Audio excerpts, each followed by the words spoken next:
Olá pessoal, tudo bem? Aqui quem fala é o Patrick Cleves, residente do programa Residência Pedagógica sobre o Projeto Química da Universidade Estadual Vale do Acaraú. E hoje vamos terminar na verdade, o conteúdo de ligações químicas e geometria molecular. Essa é a nossa quarta aula sobre esse assunto e encerraremos falando sobre polaridade das moléculas e forças intermoleculares.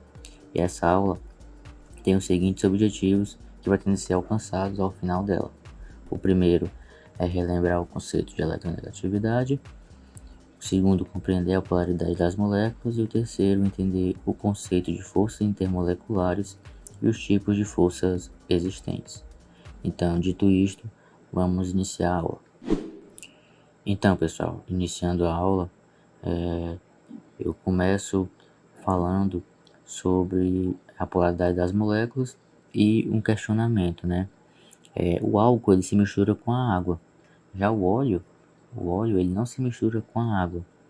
E aí eu pergunto, será que isso é um simples capricho da natureza? Será que é só porque a natureza quer que seja assim? Ou enfim, alguma coisa quer que seja assim, né? Será que é só por isso? E a resposta, pessoal, é não, né? A química explica isso, por que a água se mistura com álcool e a água não se mistura com óleo. E um dos fatores, das causas disso, né, do porquê, na verdade, do porquê que a água e o óleo não se misturam, está relacionado também com a polaridade, né? Como o óleo, ele é apolar e a água é polar, então, essa é uma das razões para não se misturar. Tem também outro fator que é sobre as forças intermoleculares, né? As forças intermoleculares do óleo, elas são mais fracas que a da água. Também outro fator que faz com que essas duas substâncias não se misturem, tá certo? Então esse é um dos motivos para que a água e o óleo não se misturem. E tem outros fatores como a termodinâmica, enfim. Mas o que interessa para nós hoje é a polaridade e essas forças intermoleculares. Então, eu dando continuidade, eu quero relembrar, o conceito de eletronegatividade. O que é eletronegatividade? É a tendência que o átomo de um determinado elemento apresenta para atrair elétrons, no contexto em que se acha ligado a um outro átomo, E aqui eu já coloquei uma frasezinha para vocês relembrarem a ordem de eletronegatividade, Aqui fui ontem no Clube Brasil e só comi pão húngaro, Aqui é o flúor, o oxigênio, o nitrogênio, o cloro, o bromo, o iodo, o enxofre, o carbono, o fósforo e o hidrogênio, Tem essa frasezinha aqui para tentar fixar na cabeça de vocês a ordem de eletronegatividade. Aí continuando, aqui eu mostro agora uma tabela, sobre os valores de eletronegatividade, só lembrando que a eletronegatividade ela cresce na tabela periódica de baixo para cima no mesmo grupo e da esquerda para a direita no mesmo período, certo? E como vocês podem ver, de baixo para cima, aqui o Césio 0,7, aqui já é o 0,8, E aí da esquerda para a direita, o lítio aqui é 1, o berilo já é 1,5 e vai aumentando, Então, para relembrar um pouco sobre a eletronegatividade. E agora a gente fala sobre as ligações polares e apolares. A ligação polar, ela acontece entre dois átomos diferentes, só que diferentes. E a polaridade da ligação, ela está muito ligada com a eletronegatividade. Normalmente, na molécula vai ter um átomo mais eletronegativo. No caso aqui, no caso dessa molécula, é o cloro, que ele é mais eletronegativo. Lembrem lá da eletronegatividade que eu acabei de falar, que ele é mais eletronegativo que o hidrogênio. Então, vai ser apolar. Os elétrons vai ter tendência a ficar mais perto do cloro, do que do hidrogênio. Então, vai ter um polo aqui no cloro, Como o cloro é mais eletronegativo, atrai para si o polo com carga positiva, certo? E aí na ligação covalente apolar é a ligação entre dois átomos que são os mesmos, por exemplo, aqui hidrogênio e hidrogênio, Como eles possuem a mesma eletronegatividade, Então, eles vão se anular, né? Os elétrons vão ficar aqui pelo meio, né? Diferente desse, da ligação polar, que os elétrons vão estar mais para cá, pro cloro. Aqui não, aqui eles vão ficar mais pro meio, então vai se anular. Como vocês podem ver aqui, ó, o valor da eletronegatividade do hidrogênio é 2,1 menos 2,1 igual a zero, né? Então eles se anulam. E diferente daqui, ó, da ligação polar, onde estão diferentes valores de eletronegatividade e a tendência é ir para o mais eletronegativo. Então, continuando, alguns exemplos ó, das ligações polares e apolares, trouxe aqui dois. O primeiro, o gás carbônico, o CO2, e aqui, ó, como está explicado na figura, né, eles se anulam. O vetor aqui ele vai puxar para um lado e outro para o outro. Então eles vão se anular, mesmo que aqui ó, sendo moléculas diferentes, né? Aqui vale lembrar que aqui moléculas diferentes, né? Diferente lá do hidrogênio, que era duas moléculas iguais, é diferente.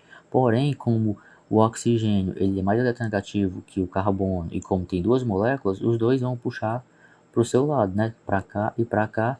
Então vai ficar igual a zero, os dois vão se anular, porque a força não, a eletronegatividade que o oxigênio tem consegue anular o carbono, né? E aí é como se fosse anulando o carbono, e então a ligação ela é apolar, a molécula, né? É apolar. E a água ela é polar. Por quê? Porque o oxigênio, aqui no caso, aqui ó, tem duas ligações iguais, né? Dois átomos iguais, igual a molécula de carbono. Porém, o oxigênio ele é muito mais eletronegativo que os átomos de hidrogênio. Então, vai o vetor para cá, para cima, né, para o átomo de oxigênio, onde vai ter um polo aqui maior. Então, a ligação é polar, a molécula no caso é polar, a água é polar. E aí, aqui ó, a tabelinha para explicar melhor. Aqui ó, a HCl, né? Vocês podem ver que o átomo de cloro aqui é muito maior, esse verde, porque é mais eletronegativo, então o polo vai estar concentrado aqui, certo? Ligação polar, molécula polar. O CO2, ó, o oxigênio está um pouquinho maior que o carbono, então está puxando de um lado, está puxando do outro, ele vai anular, então a molécula é apolar. E a água, podem ver que o oxigênio aqui é muito maior, né? Ou seja, o polo vai estar concentrado aqui, então a ligação é uma ligação não, é uma molécula polar. E o NH3 também, que é uma molécula polar, porque o átomo de nitrogênio é mais negativo que o de hidrogênio. Então vai vir um vetor para cá das três formas, ó, como vocês podem ver aqui, né? E aí a molécula ela é polar. E agora a gente vai falar um pouco sobre as forças intermoleculares, né? O que são as forças intermoleculares? São as forças, pessoal, exercidas para manter unidas duas ou mais moléculas, né? Elas correspondem a ligações químicas que têm a função de unir ou repelir as moléculas de um composto. As forças intermoleculares, elas provocam também estados físicos diferentes nos compostos químicos, né? Essa interação ela pode ser mais, mais ou menos forte, dependendo, né? Dependendo do composto, conforme a polaridade das moléculas, tá? Então, a importância da polaridade, né, que a gente falou antes. As forças intermoleculares elas foram compostas no ano de 1873 pelo químico e físico holandês Derk van der Waals, né? Inclusive tem força com esse nome, né? Força de van der Waals, certo? E aí tem a ligação de hidrogênio, né? A ligação de forte intensidade, dipolo permanente ou dipolo-dipolo, que é a ligação de média intensidade, e a dipolo induzido ou forças de London, que é a ligação de fraca intensidade. E aí a gente vai falar sobre cada uma delas. Então, pessoal, primeiramente falando sobre o dipolo induzido, né? O dipolo induzido é constituído pela atração não gravitacional que ocorre em todas as moléculas e é o único tipo de atração que entre moléculas apolares, certo? Os elétrons estão distribuídos de forma uniforme e não há formação de dipolo elétrico, né? Porém, quando as moléculas apolares se aproximam, induz a formação de dipolos temporários, né?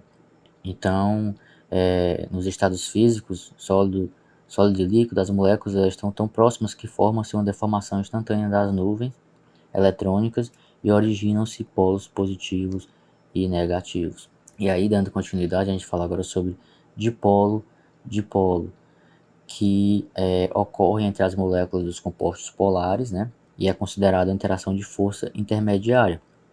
Os elétrons são distribuídos de forma assimétrica e assim o elemento mais eletronegativo ele atrai os elétrons para si. No caso aqui, como vocês podem ver, o cloro, que é o elemento mais eletronegativo, né? Então ele atrai os elétrons para ele, né?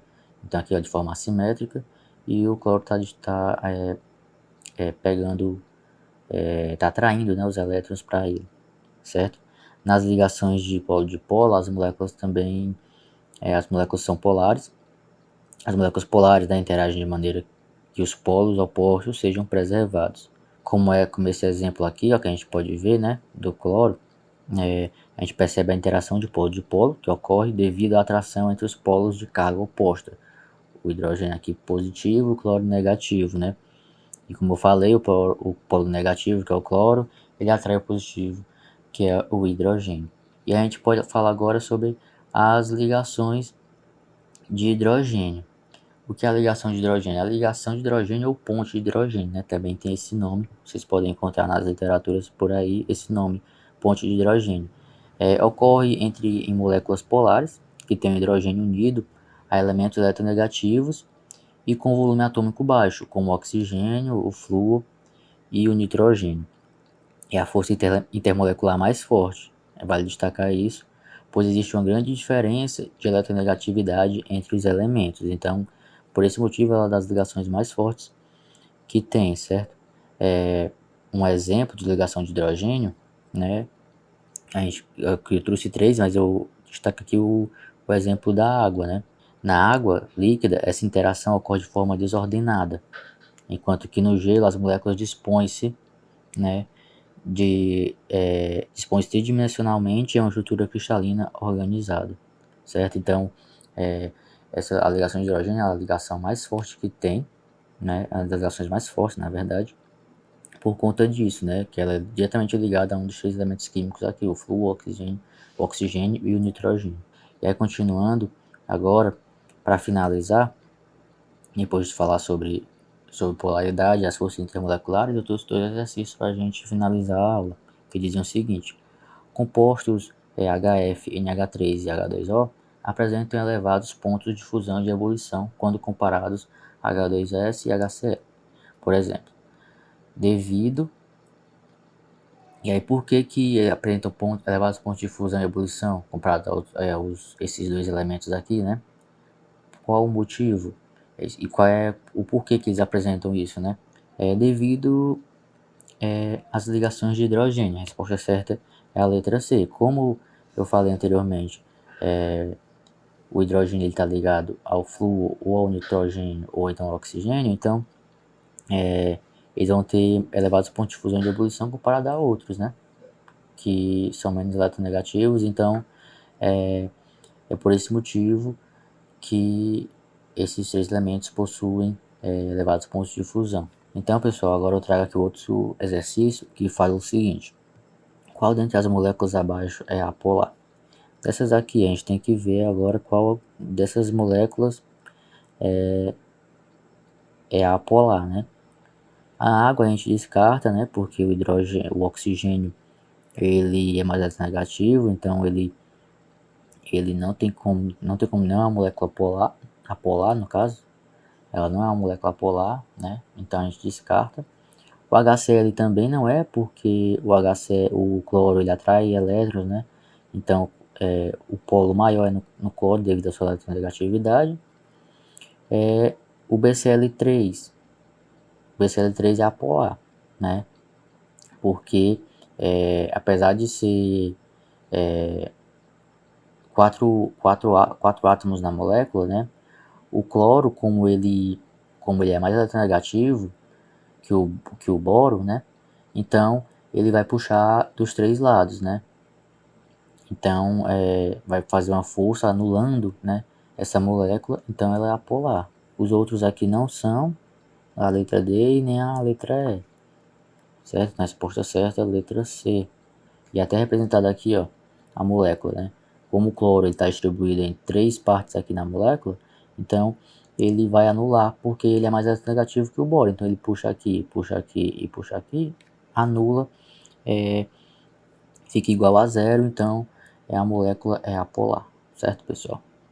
Então, pessoal, dito isto, eu encerro a aula por aqui. Agradeço e até a próxima.